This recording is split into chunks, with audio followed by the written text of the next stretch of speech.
আসসালামু আলাইকুম। সবাই কেমন আছেন? আশা করি সবাই ভালো আছেন। আলহামদুলিল্লাহ আমরাও পরিবার পরিজন নিয়ে ভালো আছি, সুস্থ আছি। তো যাই হোক, আরেকটা ভিডিও নিয়ে আপনাদের মাঝে প্রতিদিনের মতো চলে আসলাম। তো এখানে আমি দেখেন চিকেন চাপ বানাবো, সেই কারণে আমার ঘরে সন্ধ্যার নাস্তার আর কি আয়োজন যে একটা কিছু বানায় দিই। তো ঘরে কিছু চিকেন ছিল, সেটা দিয়ে আমি এটা করব। তো যাই হোক, দেখতে থাকেন পুরো ভিডিওটা কিভাবে কি করি। আর আমি বলে দিতেছি, এইখানে চিকেন নিয়েছি পিস পিস করে, আর এইখানে আদা বাটা, রসুন বাটা, জিরা বাটা, ধনিয়া বাটা, ধনিয়া আর গরম মশলা, এগুলো সব দিয়ে, আর টক দই আর চিকেন তান্দুরির মশলা। আমার চিকেন চাপের মশলা ছিল না, সেই কারণে এটা দেয়া আর কি আমি ঘরোয়াভাবে যেগুলো ছিল সেগুলো দিয়ে আর কি করে নিলাম। তো দেখতে থাকেন পুরো ভিডিওটা। তো এগুলো আমি দিয়ে তারপরে আমি এটা মাখায়া আধা ঘন্টা বা 1 ঘন্টার জন্য এটা রেখে দেবো রেস্টে। তারপরে আমি এটা বানাইতে আসবো। যাই হোক, এইখানে আমি দেখেন এটা অনেক সুন্দর করে ভালো করে মাখাইয়ে এটা রেখে দেবো আর কি। তো এই ভিডিওটা যারা যারা দেখছেন তারা একটা লাইক দিয়ে দেখা শুরু করবেন, আর যারা এখনও একটা লাইক দেননি প্লিজ আপনারা একটা লাইক দিয়ে দিবেন। আর এই ভিডিও দেখে যদি আপনাদের কোথাও কোনো অংশ এতটুকু ভালো লাগে, প্লিজ এই বোনকে সাপোর্ট করবেন, আর অবশ্যই একটা সাবস্ক্রাইব করে দিবেন।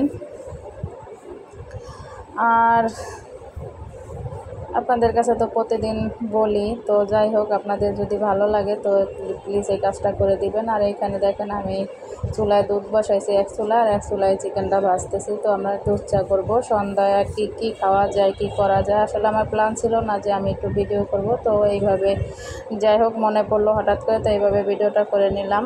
তো ভিডিও ছাড়ার মতো অতটা ছিল না। যাই হোক, দেখতে থাকেন, যদি ভালো লাগে কাজগুলো করে দিবেন। আর এইখানে দেখেন আমি এখানে 1.5 কাপের মতো আটা নিয়েছি। তো এখানে আমি সামান্য পরিমাণ তেল দিয়ে দিলাম, আর দিয়ে দিলাম লবণ। তো এখানে আমি একটা ডো বানিয়ে নেব, যে আমি লুচি করব আর কি, চিকেন দিয়ে খাওয়ার জন্য লুচি।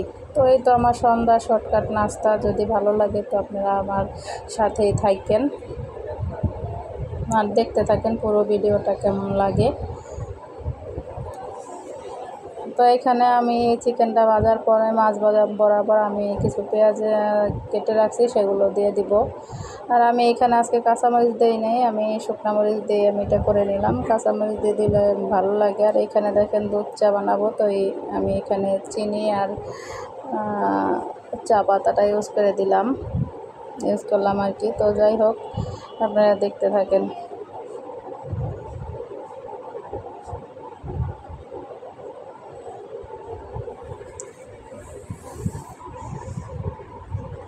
আর এই যে দেখেন আমি এখানে যাতে একটু টেস্টটা ভালো আসে, সেই কারণে একটু এখানে মশলা দিয়ে দিলাম।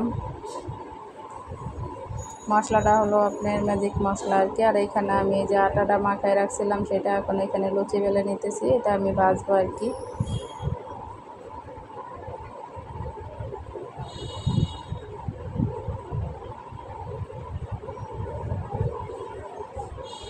তো সবাই ভালো থাকবেন, সুস্থ থাকবেন। সবাইকে ধন্যবাদ ভিডিও দেখার জন্য অগ্রিম। তো আসসালামু আলাইকুম, আল্লাহ হাফেজ। এখন সবাইকে খাবার দিয়ে দিব, সবাই খাবে।